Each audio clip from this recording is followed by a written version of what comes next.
watoto. Tukiachana na hayo ni kwamba wakulima humu nchini watanufaika pakubwa kutokana na kuzinduliwa kwa aina mpya ya mbegu za nyasi, mtama, mchicha na dengu kwa lengo la kuzidisha mazao kwa wakulima kutoka maeneo kame. Mbegu hizi zimezinduliwa na idara ya utafiti wa kilimo cha mimea na uimarishaji mifugo KALRO katika eneo la Kiboko, kaunti ya Makueni. Stephen Nzioka alihudhuria uzinduzi huo.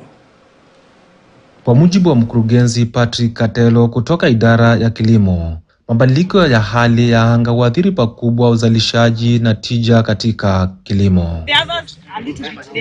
Hivyo basi, kilimo kinachohimili mabadiliko ya hali ya anga kinaongeza uwezo wa wakulima kukabiliana na mabadiliko hayo. Kwa hivyo leo tuko na utafiti ambao inatusaidia tuweze kupata mbegu bora. Na mbegu bora ni mbegu ambao inaambatana na mazingira. Leo tunapatiwa mbegu ambayo yanaambatana na mazingira. Kwa hivyo watu wa Makueni na wale wote ambao wamekuja hapa leo, kwa hivyo kitu cha kwanza ni kufanya kazi na serikali, both serikali ya taifa na serikali ya county, ya serikali ya gatuzi. Sasa tuchukue hiyo mbegu, tupande na tuzalishe chakula. Maelfu ya kulima ambao walihudhuria hafla hii na kupewa mafunzo kuhusu jinsi ya kupanda mbegu hizi mpya walihimizwa kujituma, kwani eneo lao linaweza fanya vyema katika kilimo hata kama ni eneo kame. Kataa mbegu fake, mbegu gushi. Kataa fertilizer gushi. For fertilizers you deal with National Cereals and Produce Board directly.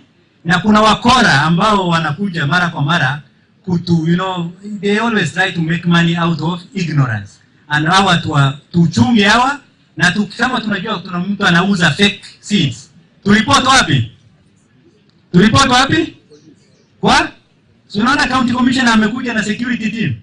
This research, I think the issue of unemployment, we can be a thing of past. How? Hii nyasi tumeona hapa sasa saa hii, mkulima mmoja yule ako na land akiinvest just kulima hii nyasi na aanze kuuzia wale wako na mifugo. Si unaona hiyo ni pesa? Na wale umeajiri pia unaajiri watu wanapata pesa, and that is how utasomesha uendelee, and that is how the country transforms. Hawa wanasayansi wamefanya kazi kubwa, wamedevelop hizo nyasi. Kwa hivyo sisi watu wa Makueni, we are the first beneficiaries ya hii mradi ambao uko hapa, na yale mambo mazuri yanatokea hapa. Kwa hivyo natoa wito kwa wakulima wetu ambao tuko na wao hapa, wachukue ile knowledge ya sayansi inatoka hapa, tuweze kujipandisha juu, tutoke kwa umaskini, tufanye hiyo biashara. Kulingana na KALRO, utafiti huu wa mbegu umeendeshwa kupitia vigezo vya hali ya hewa ya maeneo kame hapa nchini.